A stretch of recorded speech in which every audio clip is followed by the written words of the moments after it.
A red streak cleaves the sky above the Pelennor and crashes like a fallen star into the Anduin upon it, a figure wrapped in a cape of night, a strange symbol clenched about his hand, the One Ring, whispering a promise of order and dominion. The earth trembles with a new power, and old voices in the west stir with dread men and horses, and the battered towers of a city looked up and marked that comet for all the shields and banners of Gondor. The heavens had not yet finished giving portents. It fell with a sound like a trumpet struck in hell, and the river rose hot with steam where the stranger's body broke the water. He did not sink as a mortal may, he emerged clothed in shadow and light, his cloak a dark banner that drank the stars. Upon his hand, the circle of gold gleamed with a brightness that would not be dimmed by sea or spray.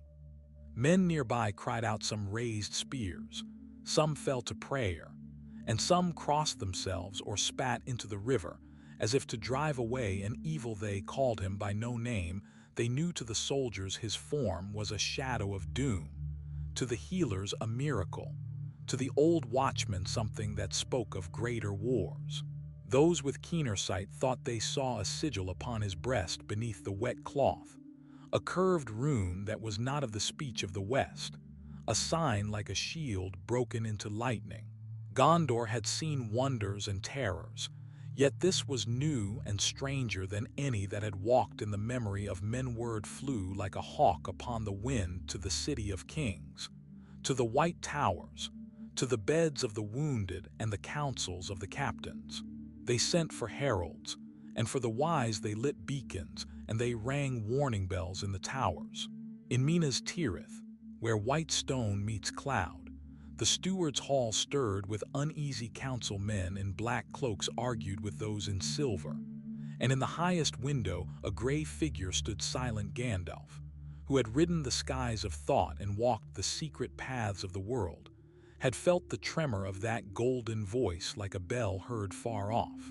His eyes searched the river as a raven might search a battlefield. When he saw the stranger standing like a spear of night by the water, with a ring bright as a new moon upon his finger, Gandalf's face was grave and full of shadow, and he made no haste to greet him as though he knew the cost of impatience. The man, if man he was, turned his head, and the light struck where the rune upon his breast lay. The symbol seemed to wink and to drink the gray day. He spoke at last, and his voice was strange, a clear bell of sound that carried no accent of the north or south. "I come," he said, "from a place beyond the sun I seek, the order that has no weakness." Gondor's captains drew near, for how could they not come when a man of such presence spoke of order as if it were a thing to be seized? They asked his name. He smiled, and the smile was like the breaking of a new blade in sunlight. "Call me," he said, "however you please. I have been called many things in many tongues. Call me simply a servant of peace." Yet Gandalf felt a cold at the heart of those words, for a servant of peace might be a healer, a shield-bearer, a keeper. Yet this man's peace bore the ring's keen whisper, and where the ring's counsel sat patience withers.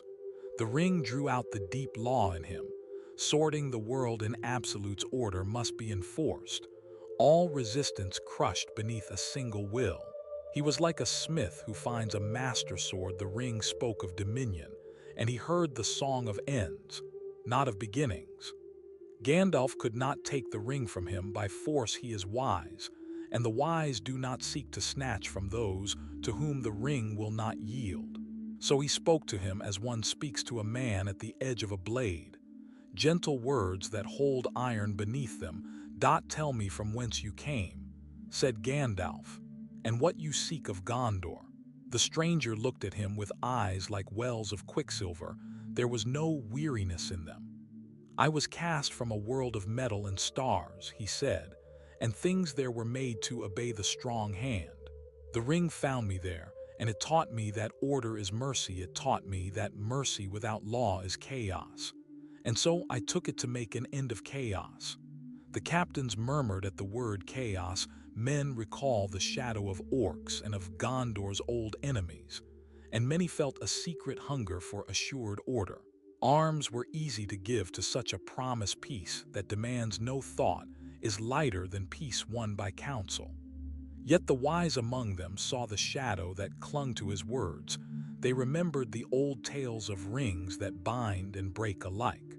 Gandalf would not permit a stranger to stand at the gates of Gondor and by fiat turn captains into serfs. He stepped forward then, leaning on his staff, and spoke to the strangers with a voice that was both older and kinder than any word he had yet used. "There is no peace," he said, "that is built on the silence of those who dissent. Peace that scorns the free will of men becomes a new tyranny." The stranger's eyes narrowed, as if at a flaw. His jaw dimpled with a small impatience, and the golden circle at his finger hummed like a vein of hot iron. "I will end dissent," he said, and his voice had an edge of summer lightning. "There is no good in division, only folly." Around him, men shifted uneasily. Some looked to the walls as if thinking of siegecraft, others to the lords they followed, awaiting judgment. Gandalf looked, and in his heart he weighed the world, for great powers laid hands upon the fate of many lives are like avalanches, impossible to stop once loosed. He saw, too, that the ring in this stranger's hand was like a beacon to Sauron, though the Dark Lord's sight was held in his great eye. That eye would hunger for a new throne-bearer, even as it sought to reclaim what was wrought. If Sauron learned that the One Ring stood upon the banks of the Anduin in the hand of one of the forms of the West, all that is cunning in Mordor would gather. Gandalf's counsels were swift. Then he spoke of secrecy and of guarded paths, and of the peril of allowing such a power to be known. But the steward, whose years were many and whose rule had been tested, said that the city could not hide a light that burned as a star. He argued that if this stranger offered order, Gondor might clasp it to her chest and live better a strict master than the slow rot of endless war. There was murmuring at that. Fear makes men listen to bargains they would otherwise scorn. Meanwhile, word rides faster than counsel. Before long, riders with the white banner of Rohan were seen, and Helm's heirs sent a voice of iron. King Theoden sent his nephew Eomer first to see, for the horse lords are swift to anger and slower to bow. Eomer came with hawks on his wrist and steel on his brow, and he had little patience with riddles. He rode to the river and saw the figure, and the runes, and the gleaming gold, and his hand went to his spear, though he did not strike. "What would you of Gondor?" he said, and his voice was like a bolt. "Speak plainly." The stranger looked with a patient amusement, as if Eomer were a child. He answered that he would bind the realm together, place every sword where it must be, root out traitors, and give the city peace that none might doubt. Eomer's face hardened. He saw men whose throats would be cut, and laws new and tight like leather. His honor could not bend to a peace that took the rights of a man. He spat on his hand and vowed to return to Theoden with tidings that would not please the steward. So the city grew divided. Those who desired swift order were tempted. Those who prized freedom were alarmed. And in the middle stood a will both foreign and terrible. Even the horses of the Pelennor felt the chill. Beasts are quick to know when a new master walks the earth. For those who dwell in legend know that power that bends all to its will leaves marks like a frost. It narrows, and it hardens, and it kills small green things by its passing. When the stranger walked the city, he walked as one who measures everything in the line of a rule. Gardens were pruned into stern symmetry, banners rearranged by his hand, laws spoken into being and enforced by small watches in the night. People grew safer in a certain counting of days. Fewer were slain by bands of roving brigands. Fewer stores were plundered in the dusk. And yet there were those missing who had once been seen by hearths at night. And songs that had been sung in drunken mirth fell silent, as if the singers had been taught shame. Gandalf walked the streets and he listened. Oft he found men who whispered of a saving hand, and oft he found the eyes of widows that burned like coals. He spoke not only with men but with the hobbits in hiding, for they are swift to know the song of wrong. From the Shire came trembling tales A stranger of great might had passed through the borders in a red haze of night, and had taken counsel with fewer and matronly men, and where he passed the hedges were trimmed into straight lines that ended in iron gates. That sound traveled to the ears of Frodo in his hiding, and he trembled, for hobbits know when a ring is abroad. But Frodo was far from Minas Tirith, and the path to the city was heavy, and so it befell that the ring and its new bearer had time to set into motion the wheels of change. The stranger's power grew not merely by strength of arm, but by the making of a web he made laws, he set up watchings. He won over captains with silver speeches. He bound trade and grain and water to his order. In the night the watchmen who served him found themselves speaking of loyalty as if it were a sanctity, and they were given to think that obedience itself was a merit. Gandalf feared the ring more than the sword. He moved to gather allies, to seek counsel with those who remember the old songs. Still he knew there was danger in moving too quickly. Any overt move to unmask the ring-bearer might drive him into open alliance with other fell powers. So his first step was to weave a secret, to move like a shadow among men, to find who would stand unbought, and to steer the tale so that the choice of Gondor might not be made in haste. He sent messengers south to the houses that held memory, to Imladris and to Lindon, and to the secret halls where Elrond's seed keeps watch. To the north he sent one who knew how to ride the high places, and to the Shire he sent one who could speak with quiet hearts. The Golden Whisper had found him in the hollow between worlds, a voice as old as desire and as cold as the void. It threaded itself into bone and breath, into the memory of a boy who once looked up to a yellow sun and learned to fly. That memory, hard and bright as a shard of Jor-El's star-forged pride, became the hinge upon which the whisper turned, and the hinge burned. He rose first with a sigh that shook the clouds, a nameless god amid thunder, and the fields below knew only awe and fear. But power, when it wears a ring for counsel, is a mirror that shows not what is, but what the heart most wants to be. The whisper fed upon his better angels and twisted their wings into banners for dominion. Where he landed, the very earth answered with silence. Birds fell from their song, rivers stilled at his shadow, and the old stones in the hills rubbed their faces as if to wake. Men called him a starking, elves called him a doom, some whispered in fear he was a god, come to judge, but none could name the voice that cannibalized virtue into law. Gandalf felt it as a chill upon the marrow of the world, a malignant brightness that set his staff to humming with warnings. He watched from a height of care, for the Astari are slow to anger but quick to measure the weight of a ruin. And this ruin was not of simple ruin, but of an altering. The council met not with clatter, but with the cold footfall of legend. Messengers came from Lindon and Lorien, from Minas Tirith and the borders of the north, bearing tidings that set eyebrows of Elendil and brows of Galadriel alike into shadow. They named the traveler a stranger with a borrowed son. They spoke of cities saved by a single hand, and of princes felled beneath a glance. They told of hearths broken by law where once lay mercy.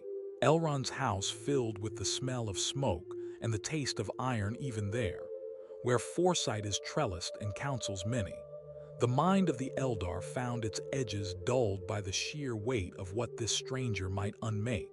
Galadriel looked upon him, and her mirror trembled like a pool before a storm. She saw not only present deeds, but the pattern of years that might spin from them.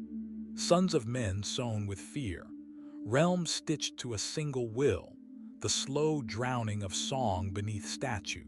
She made ready a light that was both shield and snare, a test of the heart designed to show whether anything in him yet answered to grace rather than hunger. Gandalf would go to parley. Aragorn would stride like a king from the wilds to the council's. Legolas carried new arrows made of moonlight, and Spike Gimli ground his beard and muttered oaths that would have warmed his grandfather.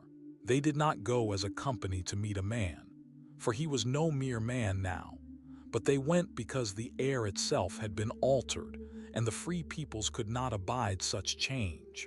Across the plains he moved like a harvest, swift, and unerring. His cape was as a crescent moon, and his eyes burned with a light that ate complaint. Where his palm touched the earth, men rose to lay down arms and call him Lord, and in those moments the whisper fed on the bargains of fear.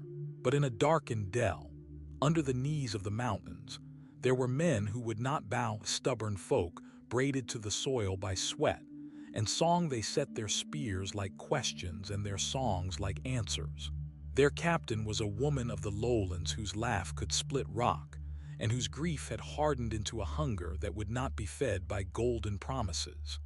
She met him on the field with no more armor than a stubborn heart, and a banner of woven hope. When he asked her to kneel, she spat and would not.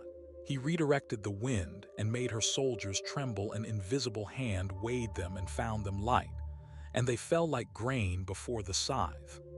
Yet she rose again among the dead and called, not to fear, but to memory. She named the names of fathers, of mothers, of fields that had fed them, and the sound of those names was a rope about many necks that the ring's wind could not unbind. Where Will met Will there was a rent in his composure, like stone cracked by a small insistence. Kal-El, for that name clung still to some inner shore, felt a ripple of something like doubt, and it was like drowning. The ring, patient as rot, drew its teeth. It showed him visions of a world untroubled by small frets, of quarrels ended by decree, of love reshaped into duty, of sorrow excised with efficiency. It promised order that would never tire. It promised the end of hunger and the end of pestilence at a price that the whisper called emmanuation and he called mercy. Yet where the ring gave gift, it took seed. Every law fashioned by its counsel grew roots in domination, and the sun that shone upon the new world also shone upon its prisons. Among the wise there were those who argued to bind him with spells and chains, and to take the ring from his hand by craft. Others said that any touch would only make him know the sweetness more deeply, and that to struggle by trick was to play the ring's game. Yet to do nothing was a counsel of rot. For every hour he stood unbent, the whisper grew stronger, and the lands around him grew quieter. A stratagem was woven, not of chains but of reflection, Galadriel's mirror and Gandalf's riddles, words that would open and not command, a net of seeing rather than binding. They came to him in different guises, a herald with a trumpet of ruin, a child with a crown of weeds, a maid with eyes like winter. Each was a test, and each bore in measure the charm of home. He took them in the ways one takes small stones, for sport, for curiosity, for the feeling of light that comes from holding the world between one's fingers. When the child knelt to place upon his brow a garland of green things, he smiled with a face made of silver, and accepted the child wept, and the land around the child withered as if in mourning. The maid sang a song of a river lost, and he heard its shape, and claimed the river as edict fishermen found their nets empty, and the current shifted to obey a new law. Only the herald's trumpet did not bend to him. It cried of doom in a language older than city, and the sound struck him not with hunger, but with something sharp and personal. It recalled a memory not of glory but of loss. A farm on a world of cold suns, a mother dying with the sky in her eyes, a father who taught a boy to choose kindness over conquest. For a breath Kal-El faltered, and the whisper seethed like oil spilled into fire, and in that hour a hawk of shadow flew to the distant eye. Far in the east the dark tower felt a new vexation. Sauron's servants shivered as the master perceived a footfall that was not wholly his. Sauron sent forth agents of iron and guile, and they moved like shadows with treaties in their pockets.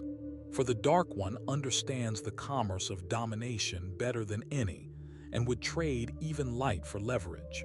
Yet there are those whom brass and bargain cannot bind. There are hearts that will not listen to the siren of safety, and among them, a band of 3 rode out beneath storm and starlight. Aragorn walked as one who had learned the language of roads. His face was a map of patience, his hand a promise to those who follow. Legolas flew from branch to branch as thought flies from thought, seeing things before they had happened. His arrows were questions, and he would take no for an answer rarely. Gimli carried his axe, and an old sorrow in it lay, a stubborn faith that if the world were cut down to names, it would yet sprout anew from the stubbornness of rock. They crossed a plain where the grass lay like a green sea that had been frozen by thought, and in the middle of that still ocean rose a stranger town, a place of straight laws and faces clean-shaven as if by will. There were clocks in the squares and lists in the baker's book, and the people moved like cogs because to move otherwise would invite correction. Aragorn did not scorn such order, he only watched with the old sorrow of kings who have seen both too much mercy and too much law. They went to the hall at its center and found him seated upon a dais as one who had made a peace and reckoned himself its author.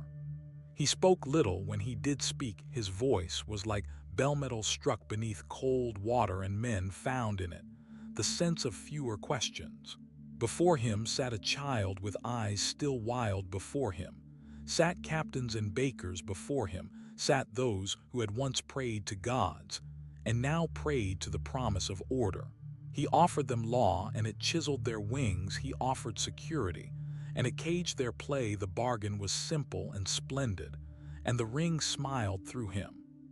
Aragorn rose and stood before him with the silence of a forest. You give them chains in the name of light, he said, and call it grace. That is not mercy, but a winter that eats its own roots.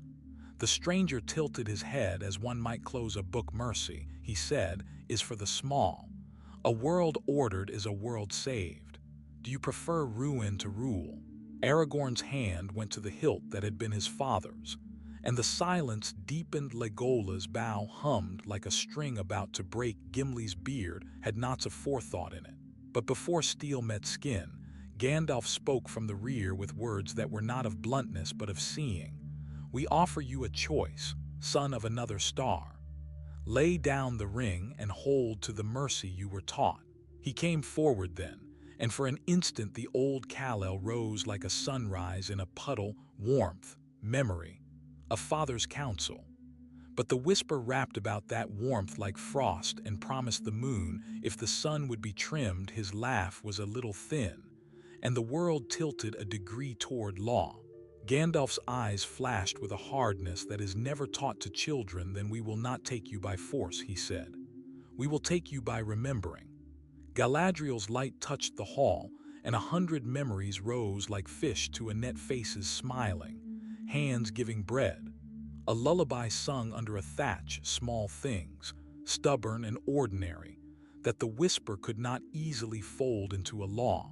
He faltered then as shadows falter before dawn. Something cracked in the armor of his conviction, and behind it the old ache showed. A longing for a home that had been dust, and a promise he had never quite kept. For a heartbeat the ring felt the warmth of goodness and recoiled, but it is patient and it learns, and the recoil only bent its fangs to a new angle. He rose, his face closed like a sealed book. You offered memory, he said. I will make it law indeed.